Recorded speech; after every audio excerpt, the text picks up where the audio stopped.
ഏയ് അടൂർ സാറിന്റെ പുതിയ പ്രസംഗം കേട്ടോ? സർക്കാർ SC ST-കാർക്ക് കൊടുക്കണ കാര്യം.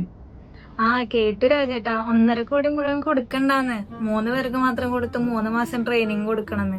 ഇനിയിപ്പോ സിനിമ എടുക്കും മുമ്പ് സിനിമയുടെ പരിശീലന ചിത്രം തന്നെ ഇറങ്ങും അല്ലേ? അപ്പോ സ്ത്രീ ആയതുകൊണ്ട് മാത്രമാണ് പണം കൊടുക്കാൻ പറ്റില്ല എന്ന് പറഞ്ഞ്. അതായത് ലേഡീസ് ഓൺലി സിനിമ പോലെ ഇനി അഡ്മിഷൻ ടെസ്റ്റ് പാസ്സാകണമെന്നാണ് പറയണേ. എന്തൊരു കാര്യങ്ങൾ അപ്പൊ അതിങ്ങനെ. അതെ, പണം കിട്ടുന്നവർക്ക് പരാതിയുണ്ടെന്ന് അടൂർ സാറ് തന്നെ പറയുന്നു. ഒരു പക്ഷേ 1.5 കോടിയിൽ നിന്ന് 3 പേരുടെ ഒരു ട്രെയിനിങ്. അത് കേട്ടാൽ ആരും സിനിമ ചെയ്യാതെ ട്രെയിനിങ് സിനിമ തന്നെ ഷൂട്ട് ചെയ്യും.